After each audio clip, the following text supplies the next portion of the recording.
Have you ever met someone and instantly liked them? No reason, no explanation, just a feeling. And then the opposite happens too. You meet someone and something feels off, even if they didn't do anything wrong. Strange, right? Hello and welcome back to Bookworm. Today, we're diving into The Like Switch, a book that explains something surprising. Liking someone is not random. It follows patterns, subtle ones, invisible ones, but powerful. This book shows that small behaviors, like how someone looks at you, how they react, how they position themselves, can completely change how you feel about them. And the scary part? You don't even notice it happening. Stay with me as we dive deeper. Because once you understand this, you'll start seeing social interactions very differently. And if you enjoy content like this, don't forget to like and subscribe.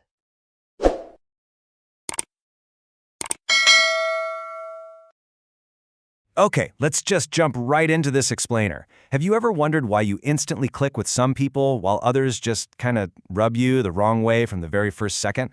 Well, today we are exploring the absolutely fascinating world of human behavior. We're going to see exactly how techniques that were originally designed to recruit foreign spies can completely transform your everyday social interactions. Now, I know that sounds like a massive leap, but stick with me.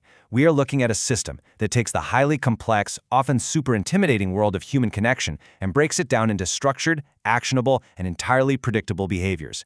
It turns out, likability and trust aren't just magical traits you're either born with or you aren't. They are the result of specific, subtle cues that anyone can learn. So you're probably asking yourself right now, how on earth does catching foreign spies help me make friends?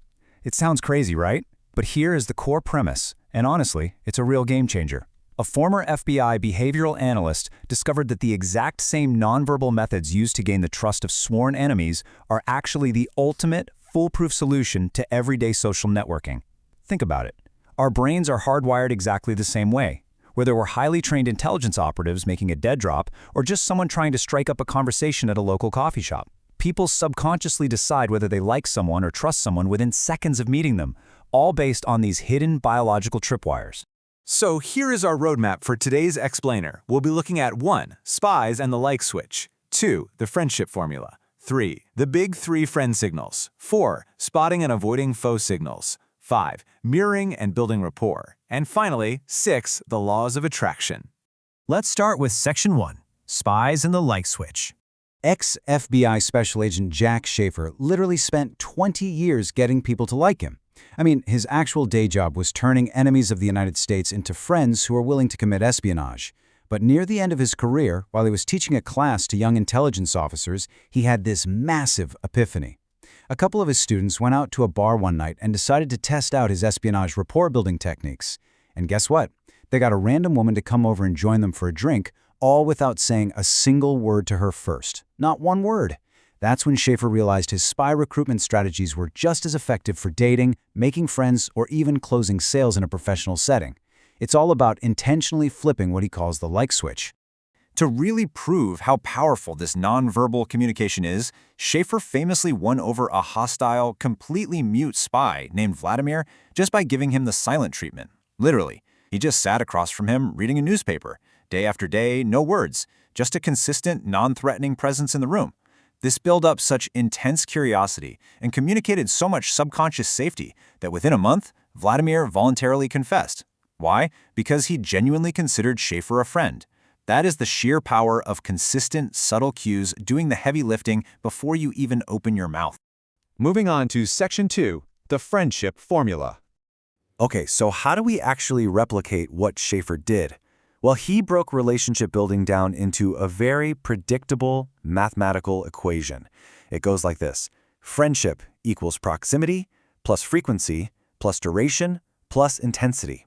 It's not magic, folks. By consciously adjusting these 4 levers, how near you are to someone, how often you see them, for how long, and your behavioral intensity, you can systematically build any relationship from the ground up. Whether it's the new person at the office or someone you keep running into at the gym, this formula applies perfectly. Let's actually see this formula in action, spy style. To recruit a foreign diplomat codenamed Siegel, an agent slowly and methodically layered these steps. First, proximity. The agent just started standing on Siegel's regular grocery route. Nothing creepy, just being in the general area. Then came frequency and duration. doing the same routine weekly, extending the time slightly. Finally, after 2 entire months of this, the agent added intensity, a simple nod, a quick eyebrow flash.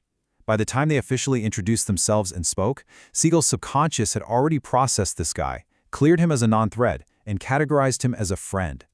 Which perfectly leads us into Section 3, the big 3 friend signals. You see, our brains are constantly, automatically scanning our environment for threats. It's an ancient survival mechanism.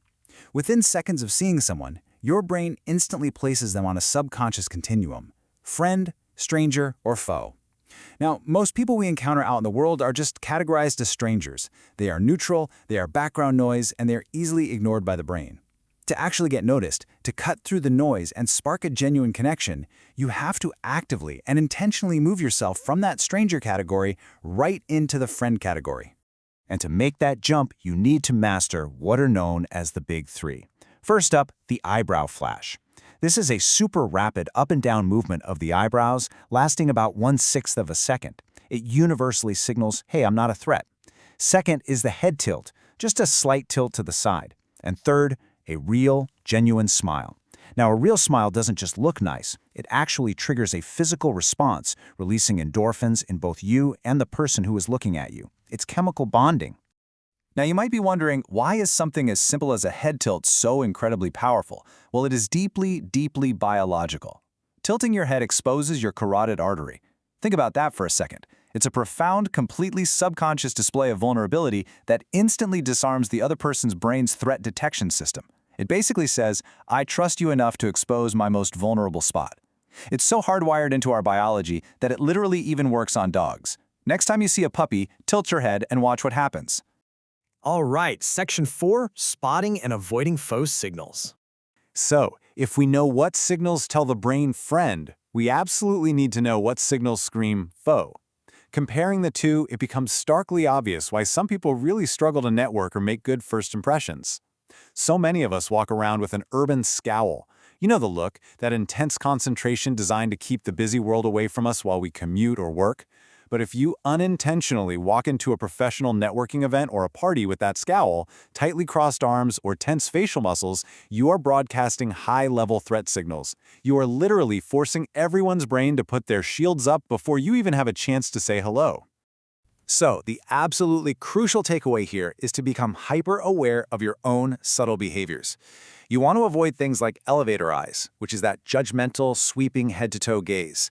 In a new relationship or meeting, this is an incredibly offensive visual invasion of personal space. Then there are eye rolls, which display pure contempt, and furrowed eyebrows, which show disapproval. Oh, and watch out for the unnatural hanging eyebrow flash. If you leave your eyebrows raised just a little too long, it doesn't say friend. It registers immediately as a creepy faux signal, so keep it brief. Next up is Section 5, mirroring and building rapport. This brings us to a fancy scientific term that you're going to love: isopraxism. Put simply, isopraxism is the nonverbal practice of mirroring another person's body language. If they lean in, you lean in. If they cross their legs, you cross yours. Because this exact behavior falls within the normal baseline of human interaction, it flies completely under the radar of their brain's threat detection system. Instead, it makes their brain feel a subconscious, deeply powerful sense of alignment and comfort with you. It's like you're speaking their body's language. And the coolest part?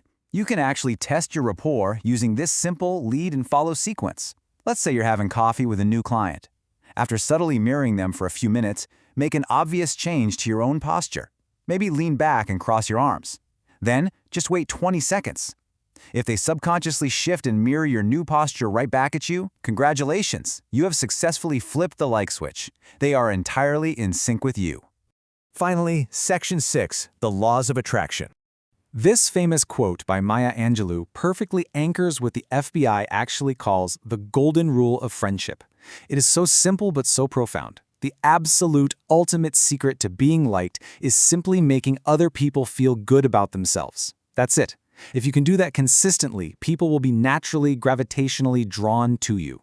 Every single technique we've discussed today, the eyebrow flashes, the proximity, the head tilts, is ultimately just a tool in service of this one simple, powerful rule. Building on that golden rule, there are 3 fundamental psychological laws that dictate attraction and likability. First, the law of misattribution. This means if you're around someone when they feel good, say right after a great workout or a big win at work, their brain actually misattributes those good feelings directly to you. Next is the law of reciprocity. Human beings are biologically programmed to return favors. If you smile, they feel compelled to smile back. If you offer a small kindness, it builds lasting trust. And finally, the law of familiarity. Just like in the friendship formula, simple, repeated proximity breeds liking. The more we see something, the more we trust it. So let's tie this whole thing together, right? Every single technique we've looked at today, from that tiny 1/6 of a second eyebrow flash to intentionally mirroring someone's posture at a networking event, serves that one overarching purpose: making the other person feel validated and unthreatened. By consciously managing your proximity, the frequency of your encounters, and those nonverbal friend signals you project, you are actively bypassing people's natural defenses. You are speaking directly to their subconscious need for safety and connection, which drastically improves your communication and relationships across the board. Whether you are just running errands at the grocery store, attending a high-stakes networking event, or trying to win over a really difficult client at the office, you now have the exact playbook used by elite behavioral analysts. You know the mechanics of making a great first impression within seconds. So, let the techniques do the heavy lifting for you. Look around you today as you go about your life. Who are you going to flip the like switch on first? If there's one idea to take from this book, it's this. Liking someone isn't random, it's influenced.